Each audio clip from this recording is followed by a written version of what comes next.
السلام عليكم، وياكم حسين انجل. اليوم حبيت اشوفكم البلابل الموجودة عندي الأليفة.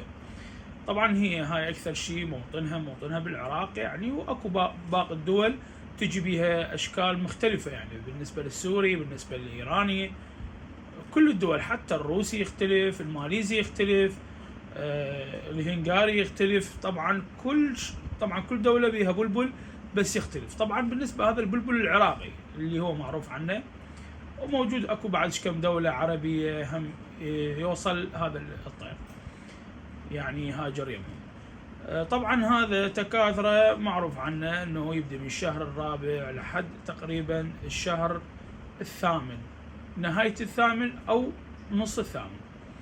طبعا هذا يعني التموز كله والآب كله هو يتكاثر به يعني بالحر. بالنسبة للشتاء مالته انه السبات مالته يظل هو يغير ريشه، يعزل روحه، يطلع يقوم بعد يعني بالبساتين، حتى تشوف وجوده قليل كلش. ذاك من ذاك يجي يغرد وما تشوفه يعني، مو مثل بكثرة الصيف اللي هو وقت انتاجه. لا، بكثرة هذا يصير انه دائما تشوفه بكل وقت، الظهر العصر، لان يدور له فراخه، يدور عيش يلم، يدور له بكان يلم، فشوفه بكثرة. طبعا ذني من عش واحد، وطبعا اخوه الثالث انطيته بقى ذني عندي طلعتهن. طبعا ذني اليفات، صوت كلش حلو، بس يعني اكو هواي امور تجيني انه شلون نعرف الذكر من الانثى، وشلون تزاوجهن، وشلون يكاثرن. ماكو شي صعب.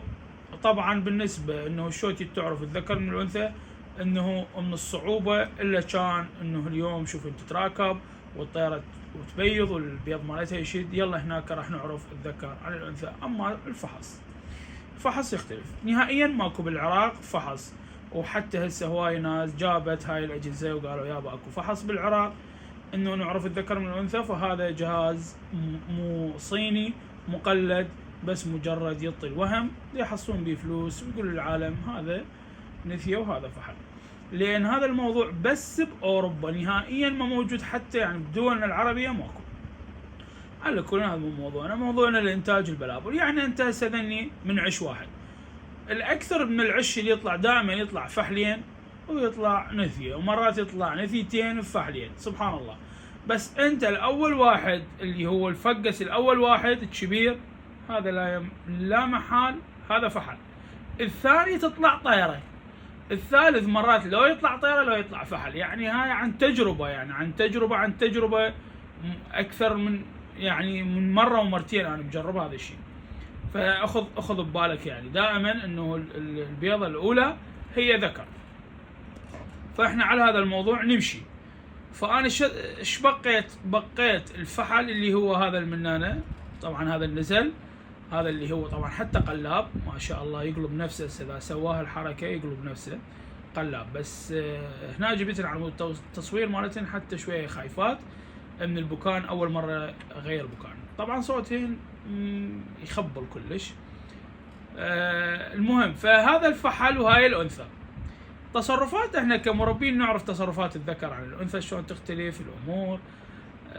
مثل ما تشوفون ترى حتى الوانهن فاتحه. ليش؟ لان مو ذاك الشمس اللي ضاربتهن، ويعني الريش مالتهن دائما من تضرب الحيوان، من يضرب الشمس اكثر من مره الريش يصفى مالته يتغير. هسه تشوف اللون مالته فاتح يعني ما مصبوغ. طبعا هن ذني مخاليف اول جهوزه الهن مال هاي السنه. ان شاء الله اذا تريد تزوج فلا تزوج يعني هسه حاليا بدايه الموسم بالنسبه للبلابل. ليش؟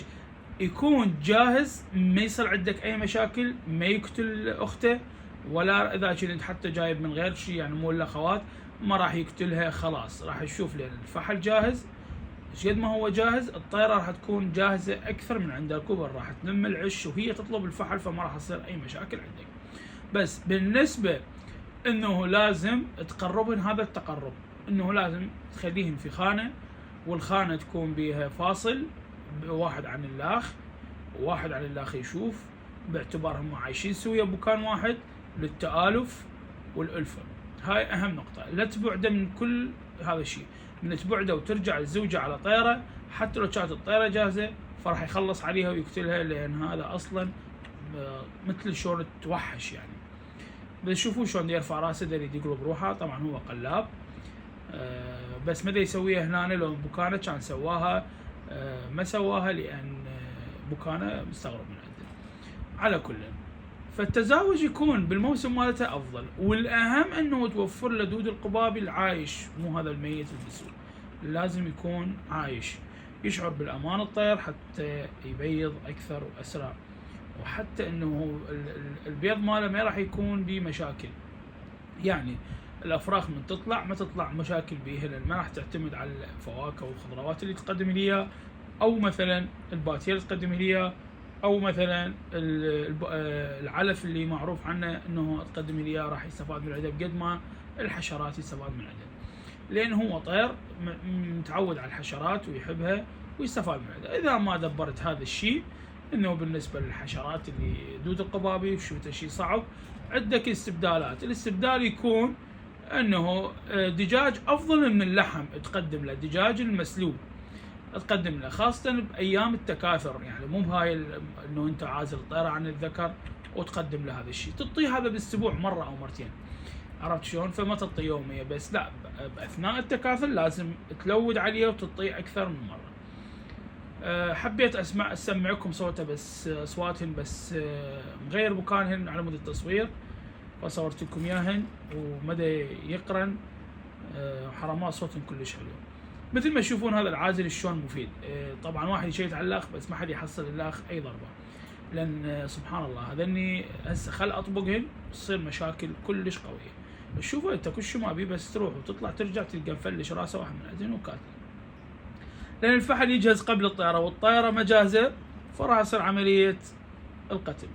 فهاي اهم نقطه ننوه عليها، انه لازم انت تكون محافظ عليهن وتخليهن لحد ما يجي الموسم وتزوجهن، وان شاء الله يطلع عن ذكر وانثى. طبعا اني انتجت اكثر من مره، وهالسنه ما اعرف يعني ابقيهن ام راح امشيهن، يعني ما عندي مجال الهن، لان عندي هواي فينيشات ودا يعني دا اشتغل عليهن ودا اطلع هواي امور، فما اقدر اشتغل عليهن، فاشوف نفسي اما ازوجهن اما اطلعهن، والله كريم.